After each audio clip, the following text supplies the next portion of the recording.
Forgot. Almost forgot. Anyways, Vikings take on the Crooked Chicago Bears. The Winter Warrior uniforms will be there. Also, I forgot about the white helmets.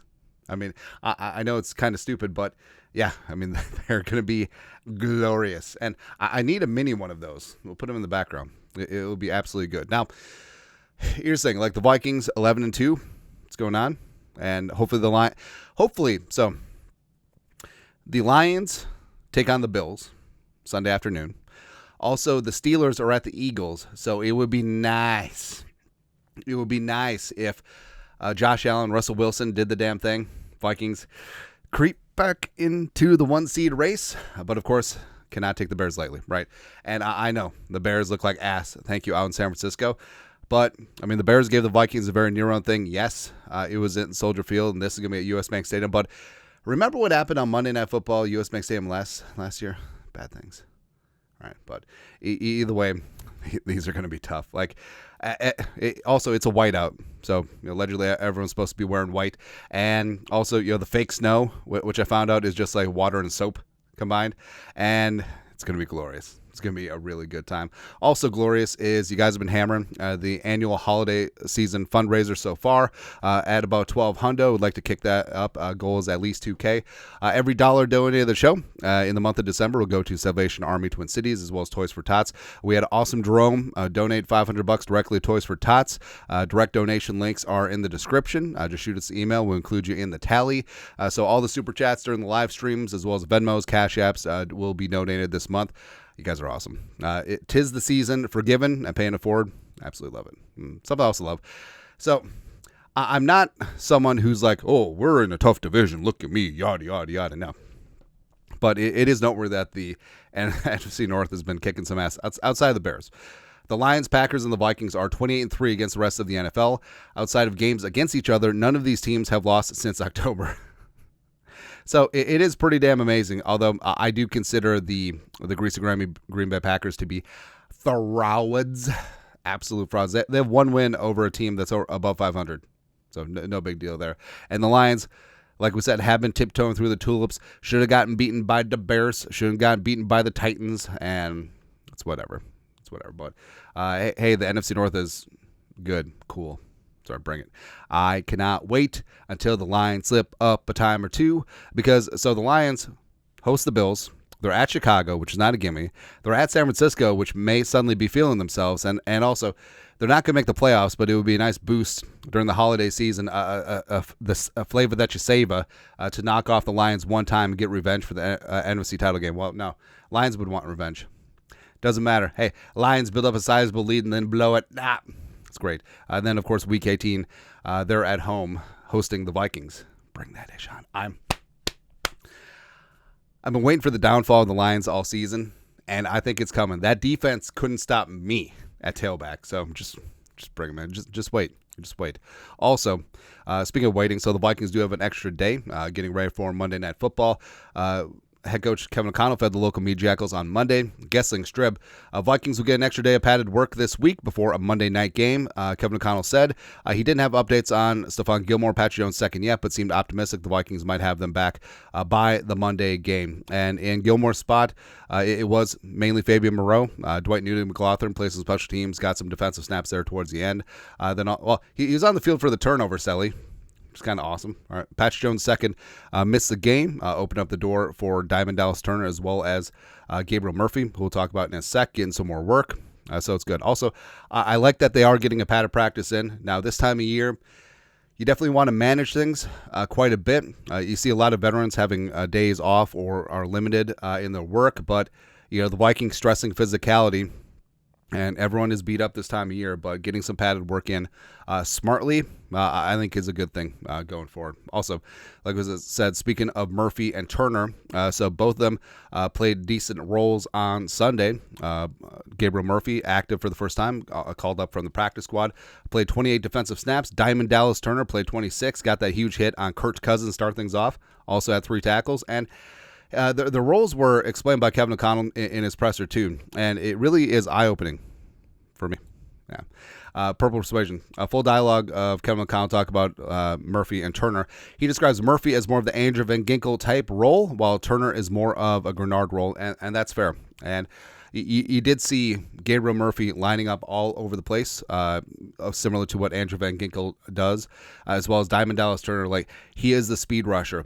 He is speed. Yeah, he is going to be that guy, lines up at right defensive end or right outside linebacker, and then just goes and crushes. And that is Grenard. That is Turner. And it's kind of fun. Obviously, they feel very highly about Gabriel Murphy. They gave him the huge signing bonus. They kept him on the 53, brought him back from IR onto the 53, even though there's a huge backlog at edge rusher. But, I mean, could this be the future? Because AVG and Grenard, there's going to be a ton of really good seasons in there, but would absolutely love if Murphy was a diamond in the rough and then Diamond Dallas Turner pans out on that first-round pedigree. Would be awesome, man. Yeah. Also awesome. So, Kevin O'Connell should have won Coach of the Year in 2022. It went to Brian Daboll. Whatever. But O'Connell... So Kevin McConnell went 13-4, won the division his first year. Like that's not Coach of the Year. Oh, but Brian Daboll went 9-7-1, and he is Coach of the Year. Whatever. By the way, they'd be like, well, the Giants beat the Vikings in the playoffs. It's not a playoff award. It's a regular season award.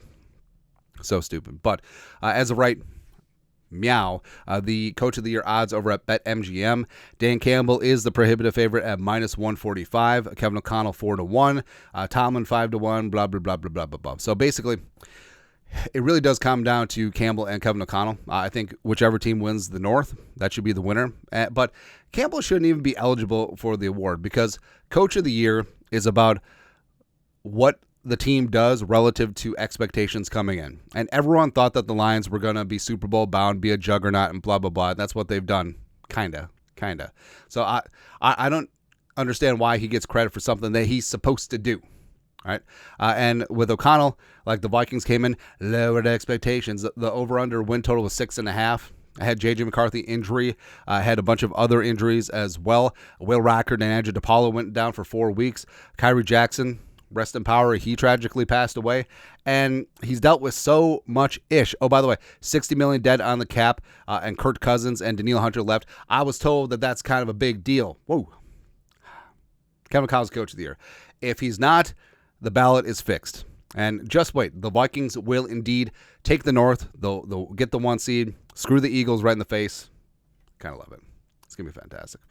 Also awesome is slinging Sammy Darnold, who, by the way, he's not Charlie Checkdown. Like, Darnold is going downtown Julie Brown, and it's kind of awesome to see. Plus, you could tell, like, he was feeling it in that second half. Just like, I am on a heater. This is a full-on heat check. Every single play, I'm going to throw a 50-yard touchdown to Jefferson or Addison. It's glorious, man. But Darnold on 20-plus yard throws this year. First in completions with 27. First in yards with 969. Nice. And first with touchdowns with 7. It's pretty glorious. He's got the number 3 ADOT in the league, so he's absolutely just firing it, man. It's really fun to see. Also, Darnold this season. Speaking of numbers, like Darnold should and could be in the MVP conversation. I know they'll give it to Josh Allen. Oh, he scored six touchdowns, but they lost. No big deal. Hey, you know what's better than 6 touchdowns? 5 touchdowns and you win. Yeah. This season, Sam Darnold has more passing yards than Lamar Jackson, more passing touchdowns than Josh Allen, and fewer interceptions than Patrick Mahomes. No big deal. Also, the Vikings are tied for the 3rd best record in the NFL at 11-2. Woo!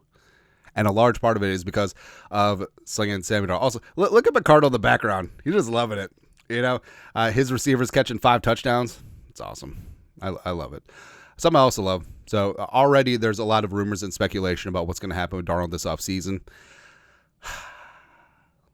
I honestly don't know what's going to happen because I see merit on both sides where Darnold is playing like a top 5 quarterback right now, and he's playing at a level the last month that you want J.J. McCarthy to reach, right? And McCarthy, I think that there's a ton of upside there. I think that he'll work great with Kevin O'Connell, but there is a bit of a gamble there. It is a bird in the hand versus 2 in the bush situation. But with Darnold, you do wonder, is this a one-season wonder? I don't think it is. I think that his success is very replicable year over year in this specific situation, right? And I think that Darnold and his company know that too, where hey, we'll sign a 4-year, 5-year mega deal with the Raiders or the Titans or the Giants or whatever, it's not going to be the same. You're going to have worse coaching. You're going to have worse weapons. But right here, with O'Connell, with these weapons, who are largely locked up long-term, by the way, I feel like you can have success, right? And the franchise tag, the problem with the franchise tag is that you have full control over the player, but you have to take all of that dead cap for one season, right? So franchise tag for quarterbacks this year was like 38.1, probably be like 41, 42 next year. You got to take that all on the cap. And the Vikings project to have $79 million in cap, so they could do it, but here's what's better. Here's the compromise. 1-year deal, $35 million with incentives up to $45. So, black and white numbers, win total, Super Bowl, etc. Vikings had 4 void years to disperse the cap hits, and also they could just run it as basically one huge signing bonus. And then no tag clause in 2026. So Darnold gets to be a free agent in 2026. The Vikings cannot tag him next offseason. And by the way, like, well, Sam Darnold should want a multi-year deal. Well, if he says no, he gets tagged. That's the alternative. But it's the same function as a franchise tag. But the Vikings had the void years to feather out the cap hits. And that'd be big. So Darnold gets an influx of cash up front. Plus, he will be guaranteed a long-term deal somewhere, whether it's here, if he balls out again, or somewhere else in 2026. If he continues to play at a high level and with a no-tag clause, he can leave. And he's going to be 28 next offseason, going to be 29 in 2026. So he's still young and he can still get paid. And also the Vikings, given this 1-year compromise, would have cap flexibility to still be players in free agency. McCarthy launch delayed by 1 year potentially. So I feel like this would be the perfect solution right now. Of course, that is going to shift. If Darnold wins the Super Bowl, just pay him whatever it takes. And that's perfectly fine. Or just have him play the franchise tag. That would be good too. And, we'll see what happens, because I believe in J.J. McCarthy. I think that he's going to be dynamite, and we always say don't let good be the enemy of great, but Darnold could be great. That's it. Also, so it's so funny. Like, everyone still talks down about the Vikings, even though they do recognize them as being good at 11-2. So this is from Fox Sports Podcast. The Vikings are keeping pace with the league's elite. Oh, keeping pace. They're just keeping pace. Oh, they're just Johnny Tryhard. Just trying to keep up with the big boys. That's what we're doing. In the NFC, Vikings tied for the third best record in the National Football League at 11-2. By the way, the point differential is actually good this time around. They're 11-2. They're 6-1 at home. They're 6-2 in the NFC, which is big for tiebreakers. And also, they're going to whoop the Bears' ass. They're going to whoop Seattle's ass. They're going to whoop Green Bay and Detroit's ass. So that's all I'm saying, man. So, they're keeping up with the elites. The Vikings are the elites. I am the one who knocks. Right? It's just such a backhanded compliment. Oh, the Vikings are keeping pace with the league's elites, as opposed to being part of the elites. Oh, so only the Lions and the Eagles and the Chiefs and the Bills. Oh, they're elite. The Vikings, poo. I'm surprised they didn't include the Packers in terms of being elite. It's just garbage. Yeah, the opposite of garbage. So put out a poll question. How are you feeling about the 11-2 Minnesota Fighting Vikings? 4,000 Jeromes voted. 33% say Super Bowl, homeboy. That's right, 1/3. I'm in. And another 45% is cautiously optimistic. I might just take that option out, because that's like the default. Where, you ever heard of so you rate something on a scale of 1 to 10, 1 being the worst, 10 being the best, but you can't rank it as 7. Because a lot of people rank it as 7. It's just like, it's average to above average. We'll say it's a 7. No, there's a very thick line of demarcation between 6 and 8. It's really good. Just enjoying the ride. And also for Rowds, 2%. So I'm in a cross between Super Bowl homeboy and just enjoying the ride. I'm never cautiously optimistic. I'm either all in or folding. That's it. But I see a path. I honestly do see a path where you look at Philly struggling against Carolina at home. The defense, the much hyped defense, got shredded by Adam Jerome, Ezekiel Thielen. Xavier Leggett had the game winner in his hands, but dropped it. And they couldn't keep up with Bryce Young. And offensively, there's a lot of tension between Hurts and A.J. Brown. I mean, Jalen Hurts cannot throw the football right now. It's a mess. And respect to Saquon, sure. And the Vikings have had issues stopping the run. The Eagles' offensive line is great, but they're flawed. And the Lions, I mean, yeah, Sonic and Knuckles, but Jared Goof, like, do you trust him in a shootout? And the defense ain't going to stop anybody. If your best player is Zadarius Smith, you got a problem.